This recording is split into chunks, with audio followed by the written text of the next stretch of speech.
Bonjour à tous et bienvenue sur notre chaîne YouTube, la chaîne de Ligne Droite. Je vous invite à vous abonner à cette chaîne, à aimer, à partager, à commenter ces vidéos. C'est très important pour notre référencement et c'est une manière de nous soutenir. Merci à vous tous.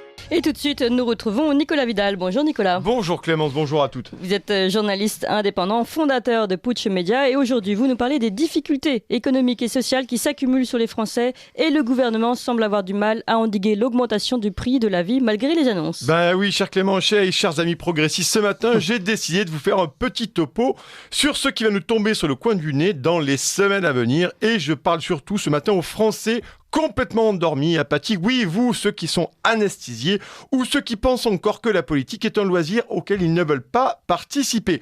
Alors moi, je vous le dis, ça me fait pas marrer de lire les projets de loi tôt le matin, de somnoler devant les retransmissions des commissions parlementaires, de me goinfrer de ces gros pavés que sont les semestres européens pendus par l'indigeste Commission européenne, et je vous épargne l'ennui sidéral qui m'accable lorsque je devais me tamponner les discours de Jeannot Castex, puis ceux maintenant de la très sinistre Babette Milleborne.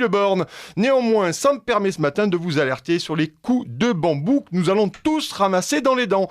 Et il ne vous aura pas échappé que la hausse du pouvoir d'achat des Français a été effacée aussi rapidement que les vidéos des caméras du Stade de France. C'est dire. Alors, ben oui, c'est dire. Alors tiens. Parlons par exemple des chèques alimentaires. Qu'est-ce qu'on nous a pas bassiné avec ces chécos avant le second tour de la présidentielle ? Eh bien, Gabi Attal, notre nouveau ministre du budget serré, a annoncé récemment que le chèque alimentaire, ça sera pas avant 2023. Donc d'ici là, vous allez devoir apprendre à sucer des cailloux. Mais pour vous, chers auditeurs qui ne comptiez pas sur le chèque alimentaire, eh bien vous aurez très prochainement le privilège, l'intime privilège de payer 3 € le demi-litre d'essence. Eh bien si vous conduisez pas, eh bien vous ne couperez pas par contre à l'augmentation de 20 à 30% lorsque vous passerez en caisse dans votre supermarché favori.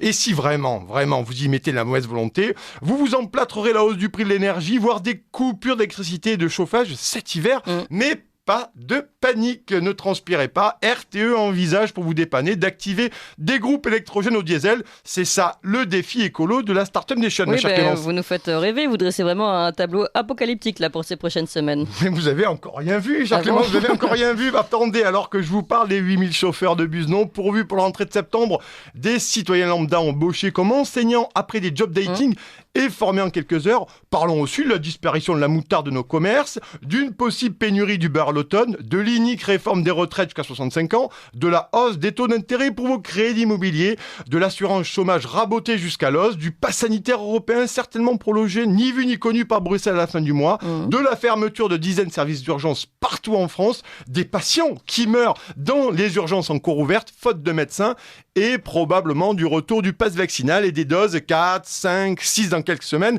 mais sachez que la 6e sera offerte.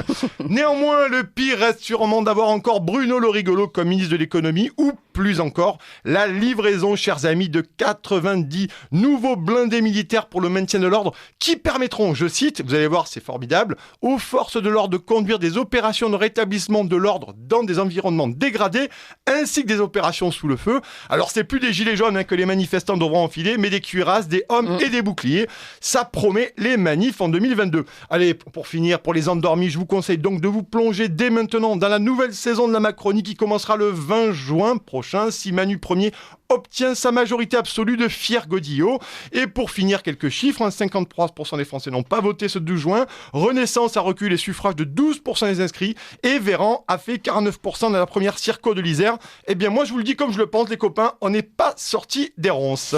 Eh bien c'est sympa tout ça, merci beaucoup Nicolas Vidal. Si. Vous appréciez cette émission ? Alors aidez Radio Courtoisie à en produire d'autres, en indépendance totale. Rendez-vous sur soutenir.radiocourtoisie.fr. Merci d'avance.